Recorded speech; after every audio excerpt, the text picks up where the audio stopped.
감사합니다. 우리 오늘도 예배 자리에 나온 여러분을 다 축복합니다. 더운 날씨에 하나님께서 여러분의 건강과 가정과 믿음을 지켜주셔서 이 자리에 나와 하나님을 예배하게 하시니 이 또한 하나님의 은혜인 줄 믿습니다.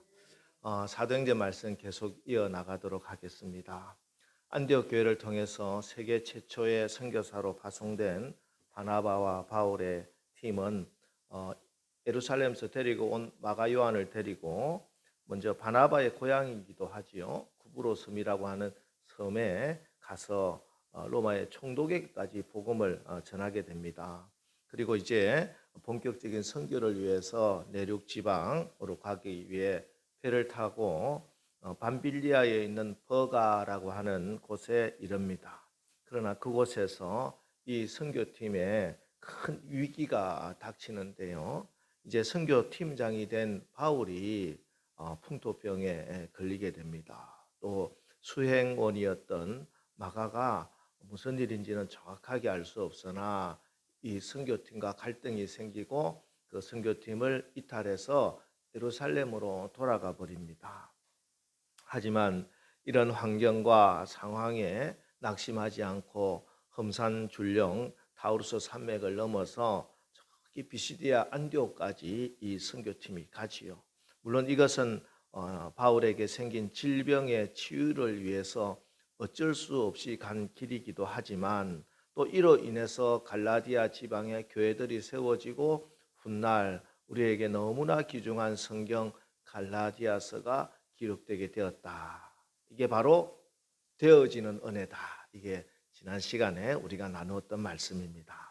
그 이후에 계속 이어지는 말씀입니다. 이제 바울은 질병 때문에 요양을 위해서 찾아간 그곳에서도 복음을 전하는 일에는 전혀 소홀하지 않습니다. 14절 말씀을 좀 보면요. 그들은 버가에서 더 나아가 비시디아 안디옥에 이르러 안식일에 회당에 들어가 앉으니라.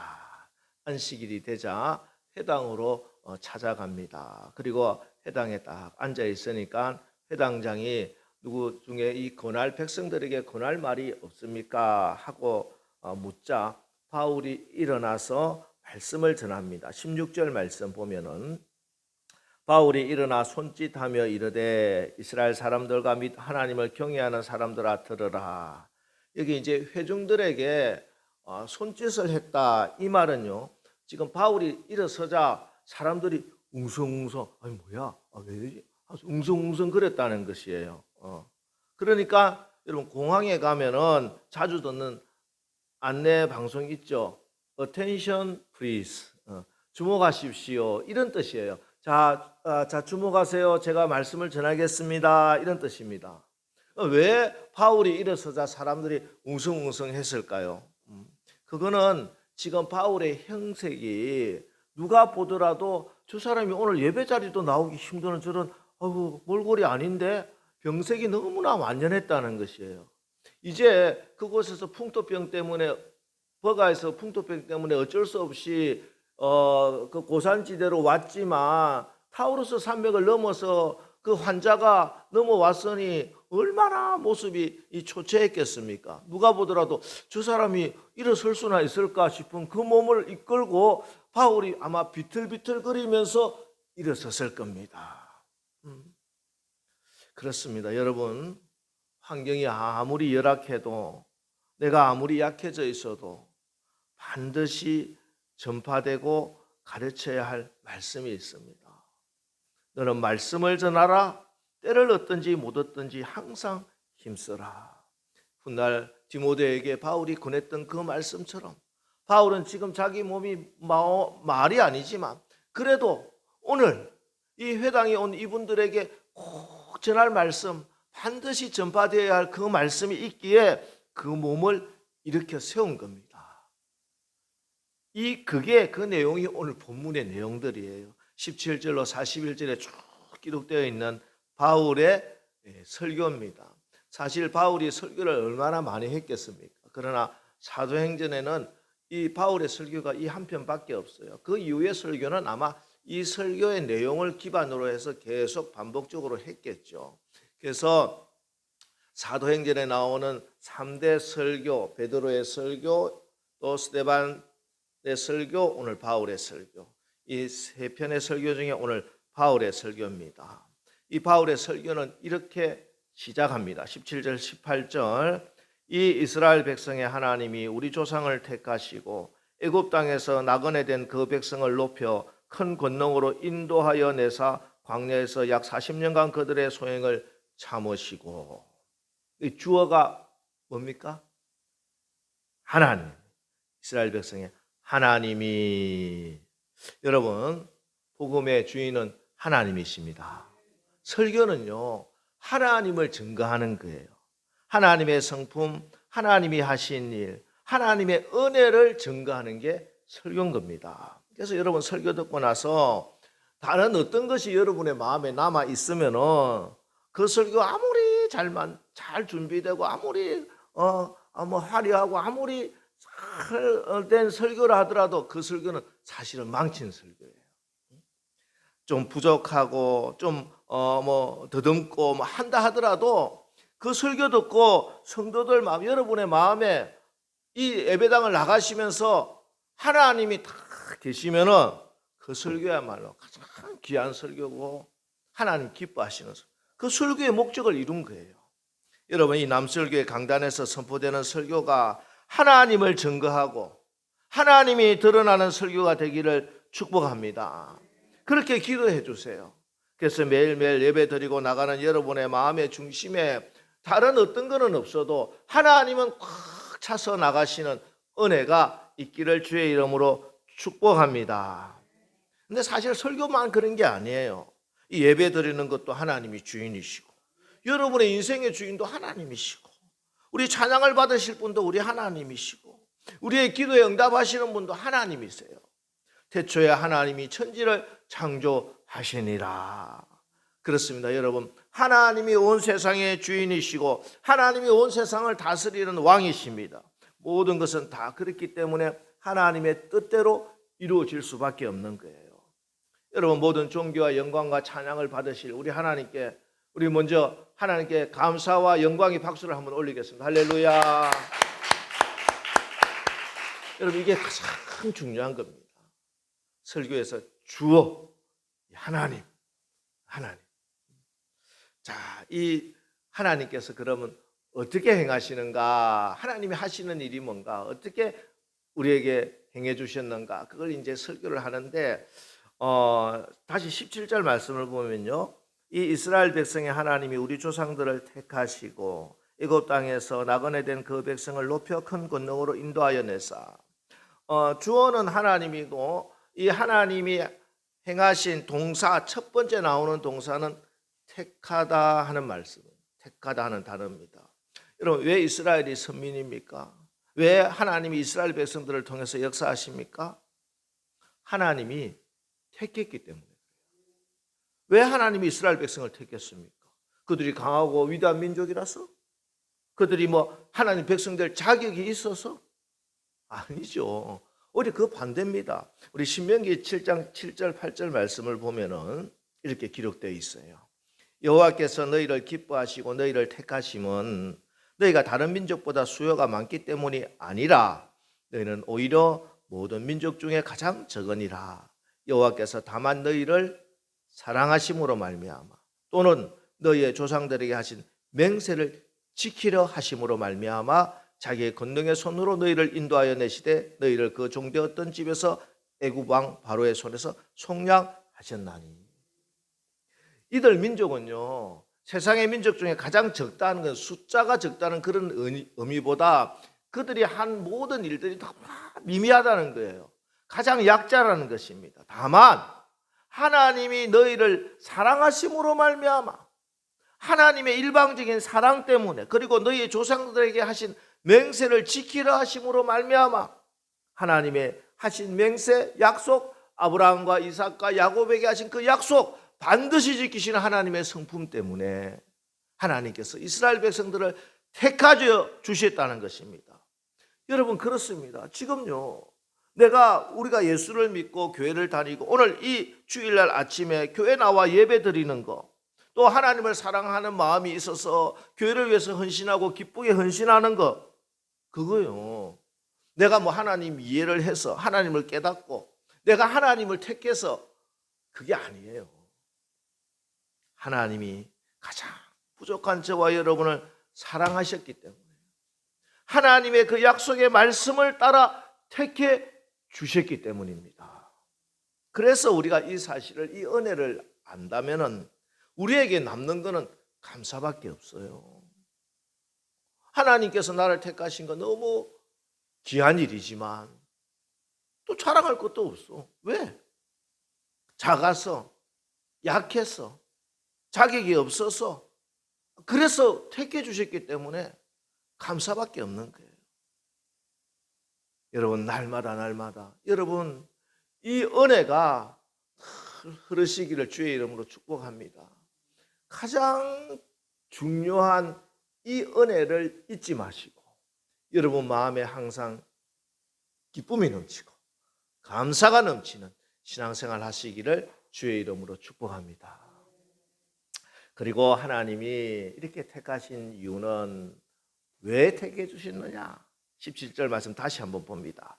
이 이스라엘 백성의 하나님이 우리 조상들을 택하시고 애굽 땅에서 나그네된 그 백성을 높여 큰 권능으로 인도하여 내사. 하나님께서 택하셨는데 그 택하신 이유는 그 백성을 높이기 위해서, 또 그 백성을 인도해 주시기 위해서예요.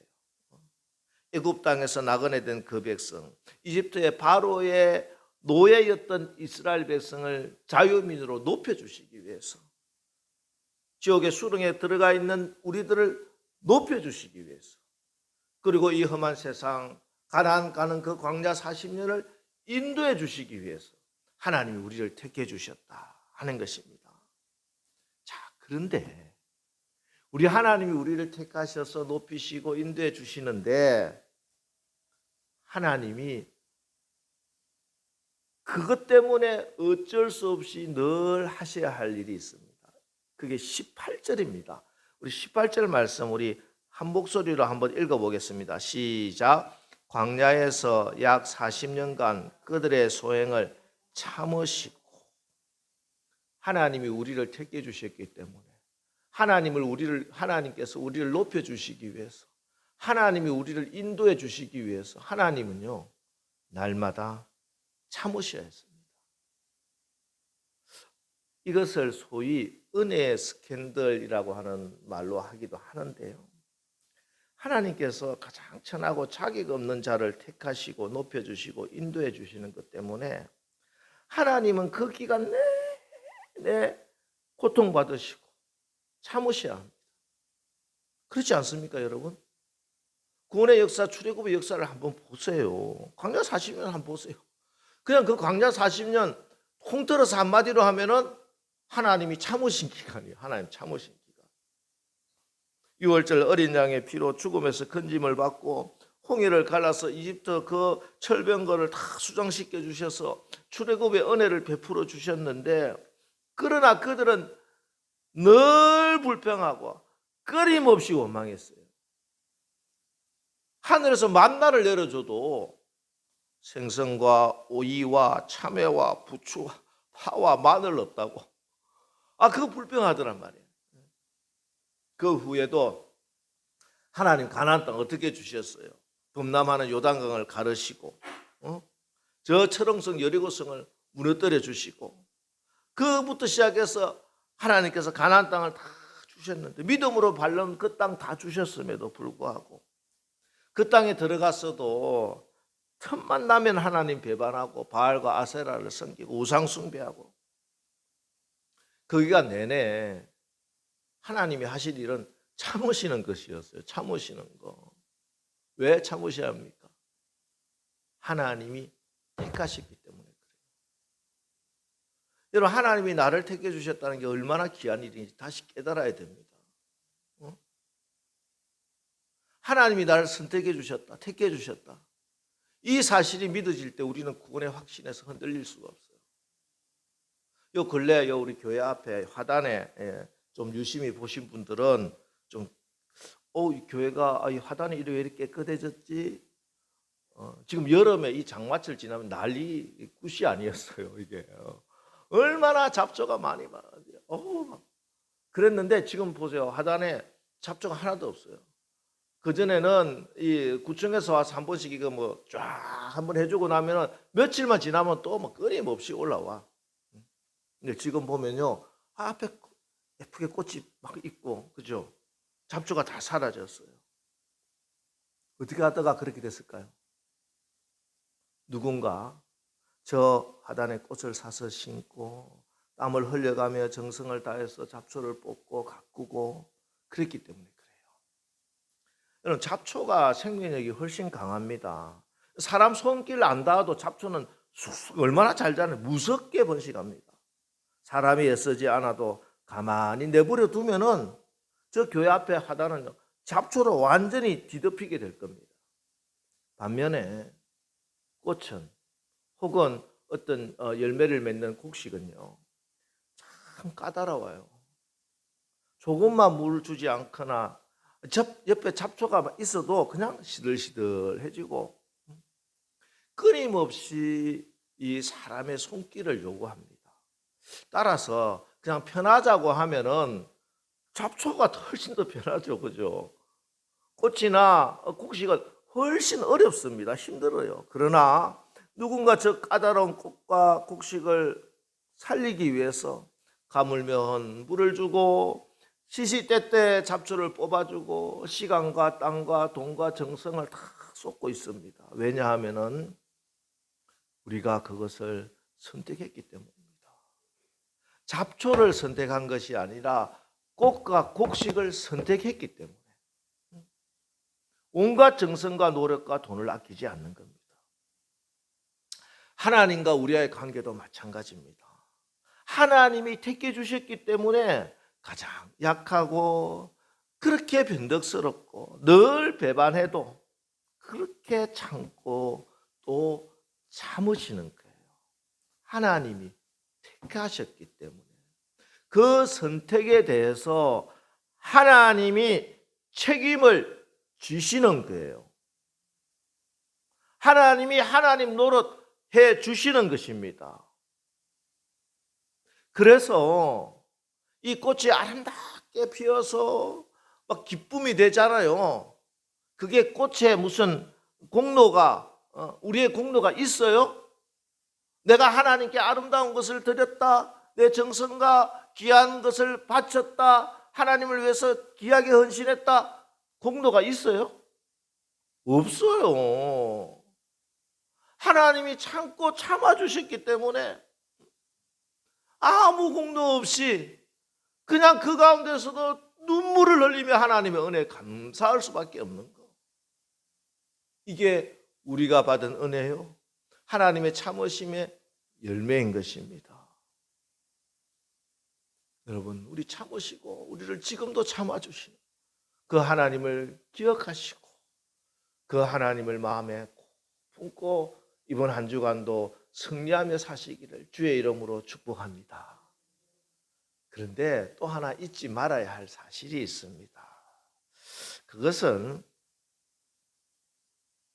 우리 하나님께서 참고 참으시지만, 오래 참으시지만 반드시 그 끝이 있다는 사실입니다. 땀 흘리고 가꾸고 할 때도 있지만 거둘 때도 있습니다. 때가 되면은 추수를 하게 된다는 거예요. 하나님이 정하신 때가 되면 그때는 알곡은 모아서 곳간에 들이고 죽정이는 꺼지지 않는 불에 태우는 것입니다. 오늘도 보세요. 21절 22절 그 후에 그들이 왕을 구하거늘 하나님이 베냐민 지파 사람 기스의 아들 사울을 40년간 주셨다가 패하시고 다윗을 왕으로 세우시고 정언하여 이르시되 내가 이새의 아들 다윗을 만나니 내 마음에 맞는 사람이라 내 뜻을 다 이루리라 하시더니, 하나님은 사울을 왕으로 높여시고 사울의 그 모든 것을 인도해 주시기 위해서 40년간을 참고 또 참아 주셨습니다. 금요일 날 우리 지금 사무엘상을 읽다가 보니까 하나님이 심지어 다윗을 이렇게 등장시키는 것조차 사울에게 회개할 수 있는 기회를 주셨다, 제가 말씀을 드렸어요. 하나님은 그 이후에도 다윗을 끊임없이 쫓아다니고 죽이려고 하는 그 시간에도 하나님은 참으시는 기간이에요. 기회를 주시는 기간이었어요. 하지만 사울은 이 하나님의 은혜를 끝끝내 거부했습니다. 그러다가 때가 참에 하나님께서 사울을 폐하시고 다윗을 세워주시는 것입니다. 여러분, 은혜 주실 때 은혜 받아야 됩니다. 구원을 베풀어 주실 때 구원 받아야 됩니다. 고린도후서 6장 2절 이르시되 내가 은혜 베풀 때 너희가 듣고 구원의 날에 너를 도왔다 하였으니 보라 지금은 은혜 받을 만한 때요 보라 지금은 구원의 날이로다. 그렇습니다. 지금은 은혜 받을 만한 때요 지금은 구원의 날입니다. 하나님이 은혜를 베풀어 주시고 구원을 주시고자 참으시고 또 참으시는 지금, 아직 신랑이 오시기 전에 믿음으로 은혜를 받고 기름 준비하는 복 있는 저와 여러분 되시기를 주의 이름으로 축원합니다. 축원합니다. 은혜 사모하시고 은혜를 받으시는 주인공 되시기를 축원합니다. 그리고 이제 바울이 오늘 설교의 본론이죠. 이렇게 하나님이 택하시고 오래 참으시는 그 최고의 정점, 참으시고 참으시는 은혜의 결말, 그 최종적이고 완벽하고 완전하고 유일한 은혜를 선포하십니다. 그게 바로 예수 그리스도의 십자가와 부활의 복음입니다. 23절에 하나님이 약속하신 대로 이 사람의 후손에서 이스라엘을 위하여 구주를 세우셨으니 곧 예수라. 예. 하나님께서 끊임없이 참으신 것, 택한 자들, 아담 때부터 끊임없이 반역하고 또 반역한 우리를 참으시고 참으시면서 결국 하나님 나라 저 천국에까지 높이시고 인도하시기 위하여 우리 예수님께서 이 땅에 오셨습니다. 십자가를 지셨습니다. 그리고 마침내 요한복음 19장 30절 예수께서 신 포도주를 받으신 후에 이르시되 다 이루었다 하시고 머리를 숙이니 영원히 떠나가시니라. 주님이 십자가에서 이 모든 것을 다 이루어 주셨어요. 바로 그 증거가 오늘 30절 말씀, 하나님이 죽은 자 가운데서 그를 살리신지라. 우리 주님의 부활입니다. 이것이 바로 아담 이후에 그렇게 끝까지 참으시고 참으시면서 이루고자 했던 하나님의 뜻이고, 또 우리에게는 그 무엇과도 바꿀 수 없는, 이보다 더 좋을 수 없는 복된 소식, 기쁜 소식, 복음입니다. 여러분 늘 복음 앞에 서시기 바랍니다. 우리가 정말 복음을 믿고 순종하면요, 혹 우리가 연약하여 넘어지고 또 실망하고 낙심할 때가 있다 할지라도 하나님이 참으시고 날마다 우리를 높여주시고 끌어올려 주시고 인도해 주시고 하늘나라 기업 갈 때까지 우리를 보호해 주실 줄 믿습니다. 그렇게 사는 게 뭐냐? 42절 말씀을 다시 한번 다 같이 한번 읽어볼까요? 그들이 나갈새 사람들이 청하되 다음 안식일에도 이 말씀을 하라 하더라. 예, 다음 안식일에도, 다음 주일에도. 이 무슨 말이냐 하면요, 주일과 주일 사이에 내가 이 말씀으로 살겠어요. 말씀을 들었어요. 복음을 들었어요. 그러면은 다음 주일날 또 해주십시오. 이 말은 내가 이번 주일 사이에, 주일과 주일 사이에 이 말씀으로 제가 살겠습니다. 그럴 때 하나님의 말씀이 어떻게 역사하시는지 제가 체험하고 하나님을 자랑하고 간증하겠습니다. 이 말이에요. 그럼 병원에 가서, 여러분 병원에 가면은 이제 의사 선생님들이 만나잖아요. 외래로 이렇게 만나면은 이제 진단을 하고 약 처방을 받잖아요. 그리고 이제 의사 선생님께서 뭐라 하면은 다음 주에 일주일 후에 예약하시고 그렇게 또 오세요 이러잖아요. 그러면 일주일 동안 여러분 뭐 합니까? 네. 주신 약 식후 30분마다 꼬박꼬박 챙겨 먹고, 뭐 이런 저런 거 먹지 말라고 하는 거 이제는 안 먹고 하루에 뭐 3시간, 하루에 30분, 1시간 운동하러 가면 운동 열심히 하고, 그렇게 해서 이제 또 다음 주 병원에 가. 그러면은 한번 봅시다. 치수가 굉장히 좋아졌네요. 계속 이렇게 하시고, 약이 더 필요하면 약도 좀 주시고, 또 다른 증세가 나타나. 그러면 이런 부분은 또 다르게 내가 처방해 주겠습니다. 또 지침을 주시고 약을 또 주시고, 그래 또 가지고 와서 건강 유지하고. 때문에 여러분, 사실 우리의 몸에 질병이 있고 몸이 약한 부분이 치유되고 회복되는 것은 의사 선생님 만나는 그 시간이 아니에요. 의사 선생님이 주신 지침에 따라 약을 먹고 사는 그 기간, 일주일 사이에 그 일이 일어난다니까. 주일날 은혜를 받았다고 그러잖아요. 은혜 받았습니다. 예, 은혜를 받았으면은 그 은혜가 내게 은혜가 되고, 그 은혜가 내 삶을 치유하고 내 삶의 능력이 되고 축복이 되는 거는 여러분이 오늘부터 다음 주일까지 사는 그 기간에 일어나는 거예요. 그 기간에. 그 말씀 붙들고 그 약 잘 먹고 그 말씀대로 운동 잘하고, 그러면은 내가 회복이 되는 거예요. 이제 영혼이 회복되는 것이죠. 우리는 말씀을 약을 먹으면 내 영혼이 잘된 같이 범사가 잘 되고 강건해지는 축복을 받고, 또 와서 하나님, 제가 주일날 지난 주일에 이렇게 은혜 받은 대로 말씀대로 살았더니 이 하나님이 역사해 주셨습니다. 주일과 주일 사이에 하나님이 일하신다. 할렐루야. 주일과 주일 사이에 하나님이 일하세요. 하나님이 말씀이 역사하세요. 성령이 역사하세요. 근데 한 가지만 더, 이 주일과 주일 사이에 하나님이 일하시는데 주일과 주일 사이에 마귀도 역사한다는 거야. 이걸 또 알아야 돼. 이걸 모르면은 이게 좀 골치 아픕니다. 보세요. 50절에 보면은 이렇게 적혀 있어요. 이에 유대인들이 경건한 기부인들과 그 신의 유력자들을 선동하여 바울과 바나바를 박해하게 하여 그 지역에서 쫓아내니, 은혜의 말씀으로 은혜 받고 사람들이 주님께 돌아오려고 하니까 마귀도 이렇게 역사하는 겁니다. 그렇습니다. 우리가 사는 이 세상은 이 주일과 주일 사이에 하나님이 하시는 일, 하나님의 역사도 있지만 마귀의 일, 마귀의 역사도 있어요. 여러분, 여러분의 가정에, 여러분의 삶에 마귀가 역사하면 안 됩니다. 그러면 도둑질하고 죽이고 멸망시키려는 것뿐이에요. 날마다 도둑질 당하고, 건강도 도둑질 당하고, 물질도 도둑질 당하고, 가정의 사랑과 평화도 도둑질 당해요. 마귀가 역사해서 그래요. 그거 왜 그렇게 안 좋은 거 자꾸 그렇게 하냐? 마귀가 역사했어. 절대 여러분, 마귀가 역사하도록 내버려둬서는 안 됩니다.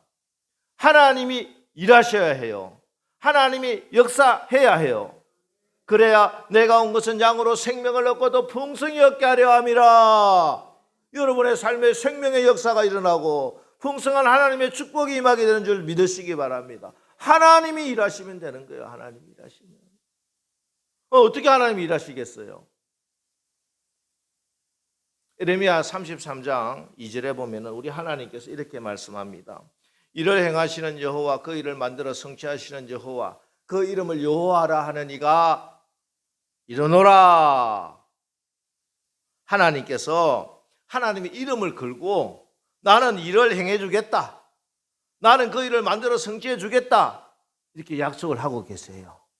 근데 하나님께서 내가 그 일을 행하고 그 일을 성취해 줄 테니 너가 이렇게 해라 하고 주시는 말씀이 이어지는 말씀, 333 유명한 예레미야 33장 3절, 우리 다 같이 믿음으로 선포합니다. 시작. 너는 내게 부르짖으라. 내가 내게 응답하겠고 내가 알지 못하는 크고 은밀한 일을 내게 보이리라. 아멘. 하나님이 일을 행해 주시고 하나님이 그 일을 만들어 성취하시는데 그 통로가 있다는 거예요. 그거는 우리가 부르짖어 기도하며. 기도라고 하는 게 이런 거예요. 이런 게. 이 얼마나 멋진 일입니까? 우리가 일하면 하나님이 일을 행해 주신다니까요.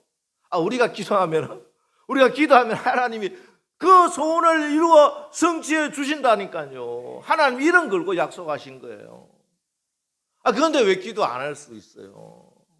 기도가 이렇게 좋은 건데. 기도만 하면 되는데. 우리가 기도하면 하나님이 응답하신다. 여러분 기도하시면 하나님이 높여주십니다.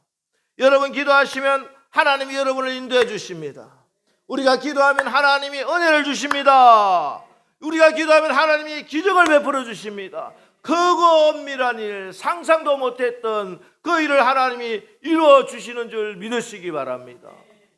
이게 기도예요. 그래서 우리는 날마다 기도를 해요. 목사님은 뭐 말씀하는 건 늘 기도하라 밖에 없다고. 왜? 내 삶에, 우리 교회, 여러분의 가정에, 여러분의 사업장에, 여러분의 자녀들에게 하나님이 일하셔야 되기 때문에 그래요. 마귀가 역사하면 안 되기 때문에. 오늘 그래서 제자들은 기쁨과 성령이 충만하니라. 지금 쫓겨나가면서도 기쁨이 넘치고 성령이 충만했대. 왜? 하나님이 일하실 거니까.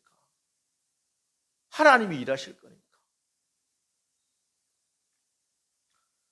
여러분, 이제 이번 한 주간 무엇보다 또 기도합시다. 네? 하나님이 나 같은 작은 자, 정말 자격 없고 정말 자격 없는, 아무 공도 없는 이런 나를 이렇게 높이시고 인도하시고 해주신다고 했으니 어떻게 하시는지 한번 기대를 해보세요. 하나님이 나를 이번 한 주간 어떻게 인도해 주시나, 어떻게 높여주시나 기대하며 소망하며 기도합시다. 그래서 기도하는 것마다 다 응답받아서 하나님이 참으시면서 높이시고 인도하시는 게 이런 일이구나, 이런 거구나, 하나님을 감탄하면서 그 하나님을 마음껏 자랑하는 간증의 주인공들 다 되시기를 주의 이름으로 축원합니다.